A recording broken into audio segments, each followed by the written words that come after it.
Fenêtre sur l'emploi pour parler d'un sujet. Alors, c'est un sujet un peu tabou dans l'entreprise, ce sont les saisies sur salaire. On va voir ce qui change, parce que depuis le 1er juillet 2025, des choses ont changé.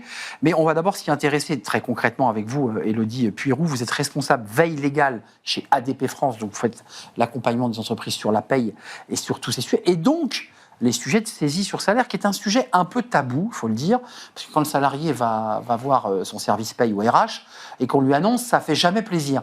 D'abord, en quoi consiste réellement une saisie sur rémunération ? Oui, bonjour déjà. Une saisie sur rémunération, c'est le fait pour un salarié qui n'a pas payé une facture, par exemple, auprès de son garagiste, d'avoir une partie de son salaire qui est précomptée pour régler sa dette. Le garagiste a fait un recours ?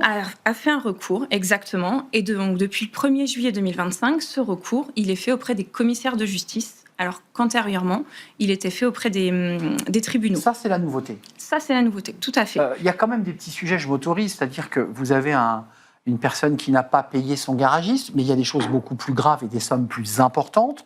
Jusqu'où peut aller une saisie sur salaire ? Parce qu'il faut quand même laisser aux collaborateurs de quoi vivre.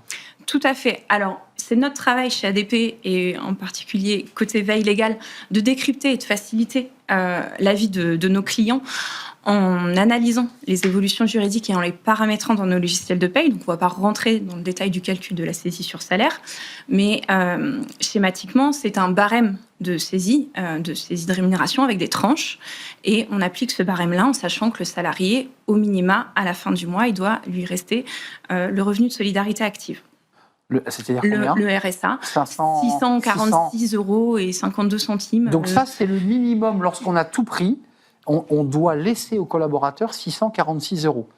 Au minimum, il doit lui rester ça, tout à fait. Et ce, tant qu'il n'a pas remboursé. Alors c'est quoi ? C'est une injonction du tribunal ? C'est le tribunal qui oblige à ouvrir la saisie, parce que ça passe par le service des impôts ? Comment ça se passe ? Non, alors le service des impôts, c'est une autre procédure. C'est spécifique. Voyez, parce que là aussi, le service des impôts peut ordonner une saisie. Tout à fait, mais ça s'appelle un avis à tiers détenteur. Et donc c'est vraiment un autre sujet, c'est pas concerné par la réforme du 1er juillet 2025. Vous, chez ADP, vous êtes là pour accompagner les entreprises, faire de la prévention et de leur expliquer les changements. On est à combien de cas en France ? Parce qu'on n'arrive pas à se situer, parce que jamais personne ne parle de ce sujet. Alors, les dernières estimations sont à peu près à 300 000 salariés individus concernés par les saisies sur salaire, en sachant que chez nous, on fait 3 millions de bulletins de paye par mois, donc mathématiquement, statistiquement, nous avons dû accompagner nos clients là-dessus pour les informer. Donc, ça fait 10%. 10% sur les 3 millions de paies que vous éditez, ce qui est colossal, 10% de collaborateurs touchés. Est-ce qu'on a des stats sur le volume qu'on leur prélève ? Est-ce qu'on affine un peu on a des datas, comme on dit ? Non, ces datas-là, on ne les a pas, parce que c'est protection des données, donc ça ne sort pas. Mais effectivement, on a ces... statistiquement, alors c'est 300 000 au global, pas que chez ADP, bien évidemment, en France, mais on a cet accompagnement de nos clients à faire. Juste pour revenir sur ce dont vous êtes venu nous parler, c'est les changements depuis juillet 2025. Dans l'esprit du législateur, c'était quoi ? C'était d'accélérer le processus de saisie ? Parce que c'était très long avant d'arriver à la saisie. Exactement, c'était long. Les tribunaux, vous le savez, sont engorgés. Et l'idée de passer avec les commissaires de justice, c'était d'avoir une procédure plus rapide. Maintenant, ça a supposé que l'on informe nos clients chez ADP des changements, parce que du fait des délais des tribunaux, il y avait des pratiques qui s'étaient mises en place où l'employeur établissait un échéancier pour régler la dette. Bien sûr. Et aujourd'hui, ce n'est plus le cas avec la réforme où l'employeur doit précompter la totalité de la quotité saisissable. D'accord. Donc attendez, ce que vous me dites, c'est intéressant, c'était au service paye ou au comptable de l'entreprise de fixer l'échelonnement des prélèvements mensuels, on est d'accord ?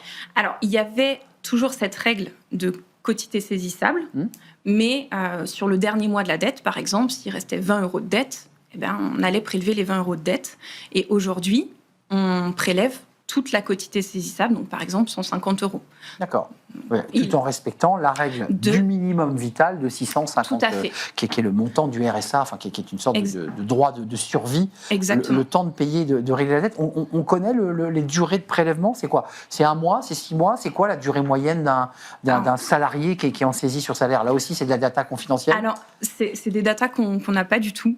Effectivement, en tant qu'éditeur de paye et accompagnant nos clients ADP là-dessus, on met en œuvre la paye chaque mois et après... En tout cas, votre travail, Élodie, c'est aussi d'éclairer les entreprises que ce changement a eu lieu et ça ne passe donc plus par les tribunaux, pour être bien précis, mais bien par les commissaires de justice. Donc ça permet d'aller beaucoup plus vite, ils tamponnent et on envoie la procédure. Oui, l'employeur doit précompter à partir du moment où il reçoit le PV de saisie sur rémunération. Donc, attention, soyez vigilants, vous, service RH, service paie en particulier. Merci à vous, Élodie Puiroux, responsable veille légale chez ADP France, avec cette petite transformation, modification. Merci à vous, merci à toute l'équipe, merci de votre fidélité, évidemment. Merci à Nicolas Juchat, merci à Angèle à la réalisation, et merci évidemment à Paul, l'incontournable au son, sans qui rien ne serait possible. Je vous dis à très bientôt. Bye bye.